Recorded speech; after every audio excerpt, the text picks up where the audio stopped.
everyone, it's time for us to go and take a look at the Apple Watch Ultra 2 and compare it against the Samsung Galaxy Watch Ultra, the one that just came out, and see which particular watch is a better one for you. Now, the first thing I would definitely tell you, in my personal opinion, is that you can't really go wrong with either one, but the biggest thing to keep in mind here is that whether you're buying an Apple Watch Ultra or a Galaxy Watch, both these watches are not compatible with each other. And both their ecosystems are not compatible with each other either. Like, you can't go ahead and connect a Galaxy Watch to an iPhone, and you cannot connect an Apple Watch to an Android, to a Galaxy in this particular case. So this is basically just for a comparison of which one, which features are on what, watch. I really hope you're not going through and determining a watch and whether you want to buy one, because if you have an iPhone, you have to buy an Apple Watch. If you have a Samsung Galaxy, you can buy a Samsung Galaxy Watch. There's also some other Android watches you can go and buy, but hopefully that makes sense to you. But if you want to go and pick either one of these up, links will be down in the description. You can get them from there, and you can help support the channel at the exact same time. Now,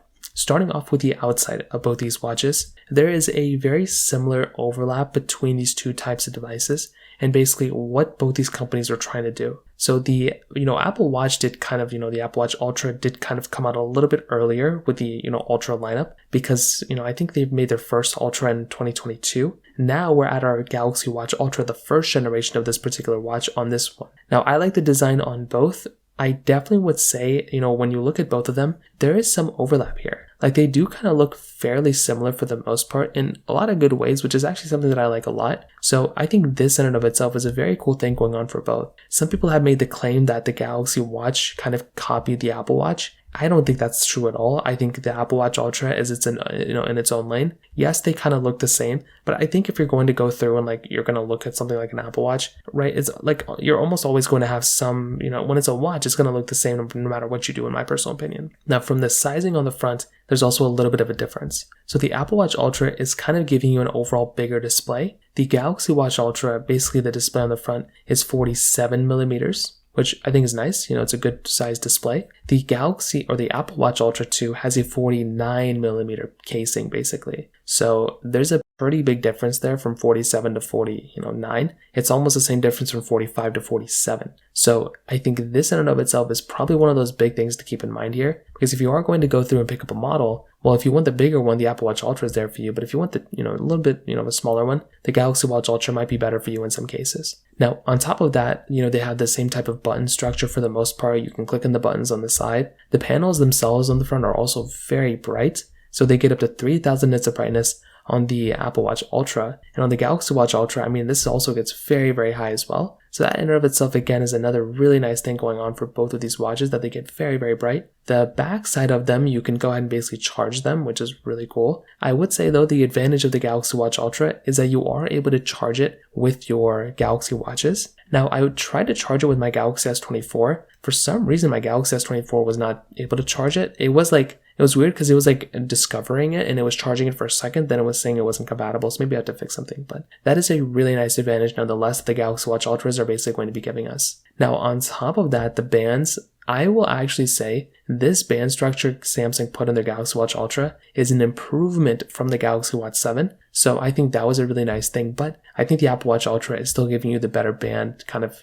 putting in and putting out, like the band replacement. I think it is much, much easier and just a much better experience between both, which is really nice on the Apple Watch Ultra. Now, on top of that, some other big things to keep in mind. When you're looking at both, I think the Galaxy Watch Ultra, it's a fairly expensive watch, but the Apple Watch Ultra is also fairly expensive as well. At the Apple Watch Ultra, that's what, $799? With the Galaxy Watch Ultra, the LTE model, I think it's about at least a little bit cheaper. I think it's about $599 in some countries. And then I think at some other ones it's a little bit more expensive and some cheaper. It depends on where you're going to go. It looks like for our Ultra, if you order it right now, it's $649.99. So that is a little bit cheaper if you're going to go down that route, which I think is actually really, really, it's a decent price. But some people might say the Apple Watch Ultra might be better and it might be worth the money there. So just another one of those small things to keep in mind there too. Now, I would say from the overall usability, from features and everything like that, you're really not going to be noticing, I would say, too many crazy things going on here. What I mean by that is, realistically speaking, if you're going to go and pick up either one of these types of phones, if you're going to pick up either one of these watches, you're probably going to be getting a way more similar experience because you're going to be just going through and just kind of using them for just doing basic things. Like you're going to be checking your notifications, checking your workouts, different things like that. And that's just kind of what's going to end up happening when you're going through and buying this type of, watch. So for me personally, I would track my workouts, I would check how many steps I'm doing, I would check, some other things here and there. Beyond that, and notifications, beyond that, I'm not really going to go and pick up this watch and like try to, do anything crazy with it. Like this is going to be a fairly basic device when it comes down to it for both of them from my, the things I would do. So I think personally for me, I would probably tell you on an everyday basis, buying something like a Samsung Galaxy Watch, Ultra or an Apple Watch Ultra, when it comes down to the features and everything, it doesn't really matter because you can't really use them depending on what ecosystem you go into. So I'll say, if you're trying to look for the better watch here, they're both kind of the same thing. The Apple Watch Ultra 2 is a little bit older than the Galaxy Watch Ultra, so maybe you can get that one for like a cheaper price or something. But beyond that, I think both these watches are great. I don't know if there's one that I would look at and be like, oh my goodness, this is the better one. I think they're both relatively around the same, which is really, really good. So in terms of that kind of covers it up there. If you have any other thoughts or questions, let me know in the comment section below. Hit the like button, that'll mean so much, but definitely hit that subscribe button. More importantly than everything else, I love every single one of you guys. Hopefully I'll catch you guys in the next video. Peace out till then.